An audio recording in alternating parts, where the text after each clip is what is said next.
আমার রান্নাঘর থেকে আজকে আবার তোমাদের সাথে একটা নতুন রেসিপি নিয়ে এসেছি। দেখো, আমি রান্না করব সোয়াবিন। তো সোয়াবিন তো অনেক রকমই রান্না করেছি, তোমরা এই সোয়াবিনটা রান্নাটা তোমরা দেখো, দেখে আশা করি তোমাদের খুবই ভালো লাগবে। আমি তার জন্য এখানে 150 গ্রাম সোয়াবিন নিয়েছি। সোয়াবিনটাকে ভালো করে সেদ্ধ করে নিয়েছি।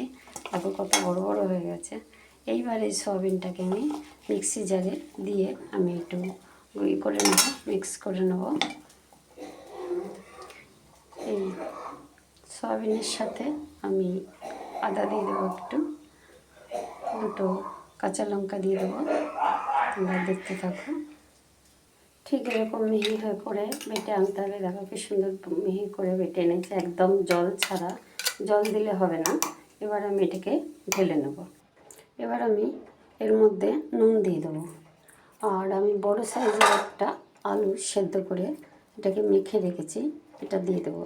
এর মধ্যে এবার আমি একটু চিনি দেবো, আর আগে মেখে দেখব, যদি হয়ে যায় তাহলে ভালো, না হলে একটু বেসন দিতে হবে।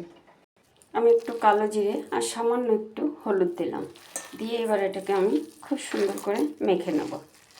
আমি খুব সুন্দর করে মেখে নিয়েছি। আমি এর মধ্যে ময়দা বা বেসন কিছু দিইনি, শুকনো করে মাখলে দিতে হয় না। আমি এরকম করে সেভ করে নেব, নিয়ে ভেজে নেব। আমি সব এরকম করে নিয়েছি। এবার কড়াইতে আমি সাদা তেল বসিয়ে দিয়েছি। এবার আমি ভেজে নেব। গ্যাসটাকে কমিয়ে ফার্স্টে ভেজে নেব।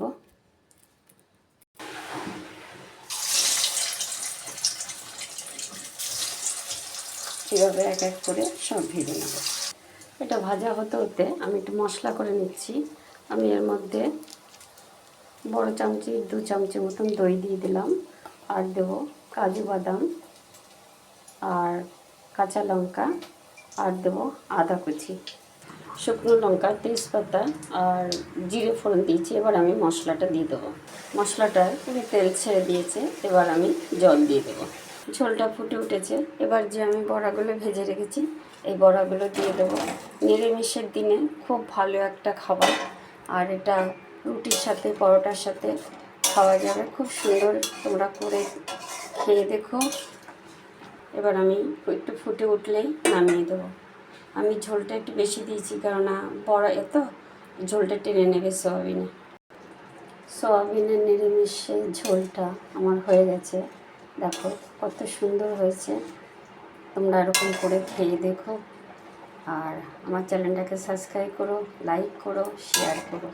আমি এবার নামিয়ে নেব। ঝোলটা বেশিক্ষণ ফোটাতে হবে না, নামিয়ে নেব। আবার অন্য দিন অন্য কোনো রেসিপি নিয়ে তোমাদের সামনে আসবো।